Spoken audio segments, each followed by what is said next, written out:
Coba kita ingat, sholat, ada orang umpamanya dia berdekatan dengan masjid, bahkan bertetangga dengan masjid, akan tetapi dia tidak mampu melangkahkan kakinya masuk di masjid. Ya. Dia tidak mampu dan seakan-akan tidak punya waktu untuk masuk menghadap Allah. Ya. Apanya kira-kira apa yang terjadi pada orang ini? Tentu hatinya yang sakit. Ya, hatinya yang sakit. Karena kita lihat badannya liu kesina watakalena, pak fitness, gym, setiap subuh lari-lari, ya Andrena luar biasa, nutrisinya luar biasa, tapi jasmaninya sehat, akan tetapi hatinya yang sakit. Ya, oleh karena itu, untuk kemudian melakukan sholat itu, maka kita harus memperbaiki hati kita. Dengan cara apa? Ya isilah dengan nutrisi-nutrisi keagamaan. Apa nutrisinya hati kita? Untuk kemudian bisa dengan tulus ikhlas melakukan sholat, maka perbaiki adalah hati kita dengan memberikan nutrisi yang cukup. Agayero, yang pertama adalah banyak-banyaklah berzikir kepada Allah. Yang kedua adalah banyak-banyaklah membaca Al-Quran. Yang ketiga, banyak-banyaklah mendengarkan ceramah-ceramah agama. Supaya kenapa? Supaya hati kita ini punya nutrisi, makanan nutrisi untuk mencukupi, supaya hati kita mudah menerima kebenaran, sehingga kita mudah untuk melangkahkan diri kita masuk di masjid. Untuk melakukan apa? Salat. As-salatu miftahul jannah. Salat itu adalah kuncinya surga. Ini yang kedua. Kemudian yang ketiga, nasihat Utsman bin Affan bahwa segala sesuatu itu ada penyakitnya, dan penyakitnya agama adalah fitnah. Ya, coba lihat kita sekarang, luar biasa. Dengan gampangnya kita memfitnah orang, hanya men-share-share saja. Padahal kita juga tidak tahu apakah itu benar atau tidak. Dan kalaupun itu benar, itu adalah ghibah untuk kita. Dan kalaupun itu salah, maka itu adalah fitnah untuk kita. Oleh karena itu, jangan mudah menyebarkan sebuah aib yang kemudian kita tidak tahu apakah itu benar atau tidak. Jangan sampai itu menjadi dosa kepada kita dan kita tidak merasakan hal itu. Ya, ini adalah penyakit.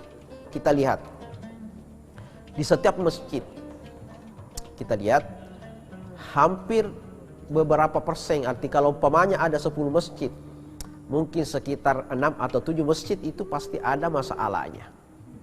Selalu ada masalahnya antara pengurus yang satu dengan pengurus yang lain cekcok.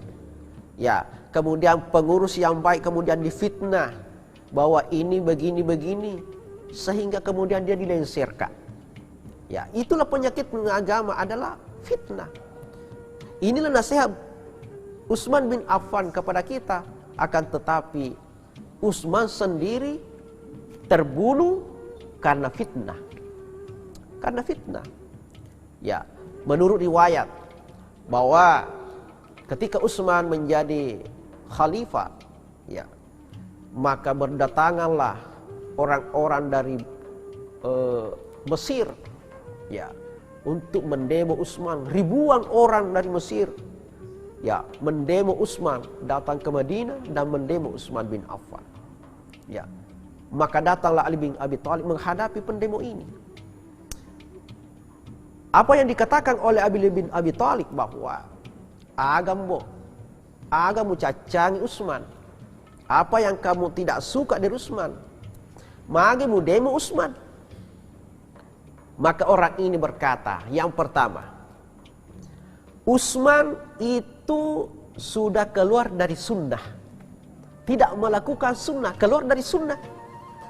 Ya, ini biasa yang kita dengar, sedikit-sedikit tidak sunnah, sedikit-sedikit tidak sunnah. Kamu sunnah, saya sunnah, kamu tidak. Ini terjadi sekarang. Dulu juga seperti itu.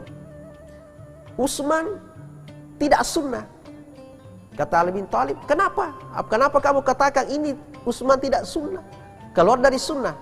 Katanya Utsman itu ketika dia berkunjung ke Mekah bersama Rasulullah dan yang lainnya, Rasulullah SAW mengkasar salatnya, sedangkan Utsman tidak mengkasar. Berarti dia tidak melakukan sunnah yang dilakukan oleh Nabi. Ini satu. Yang kedua, Agapi menceceng Utsman. Kata pendemo ini, Utsman itu menggemukkan sapi-sapinya dengan menggunakan fasilitas negara. Ya. Lalu apalagi yang ketiga, apa yang kamu tuntut? Agak menceceng Utsman. Yang ketiga, ya dari itu Utsman itu pernah membakar Al-Quran. Bagaimana hukumnya membakar Al-Quran? Ya, ini tuntutannya. Apalagi Agapi menceceng Utsman. Yang keempat, kata orang ini, salah satu pendemo ini, ya, apa katanya? Utsman itu ketika menjadi khalifah sekarang ini selalu banyak mengangkat saudara-saudaranya, keluarganya di daerah-daerah untuk menjadi pemimpin, menjadi kepala-kepala pemimpin. Ya. Dan yang kelima yang kami tuntut adalah Utsman itu mengangkat pemimpin di daerah itu orang yang masih muda, padahal masih banyak orang yang sudah tua, yang sudah senior bisa melakukan hal itu. Artinya apa? Tidak menghargai senior. Ya, oke. Nah sekarang Ali bin Abi Thalib. Oke, sini. Aku kohe. Yang pertama tadi kamu mengatakan Utsman sudah meninggalkan sunnah, tidak sunnah. Karena persoalan tadi. Kamu harus paham, harus bisa. Harus kamu pahami bahwa itu Utsman ketika dia berkunjung ke Mekah. Kenapa dia tidak mengkasar salatnya? Nasabah iyar Utsman menganggap dirinya bukan orang musafir. Bukan orang musafir. Tapi dia menganggap dirinya orang yang tidak musafir. Kenapa? Karena engkau mofa keluarga aku Mekah.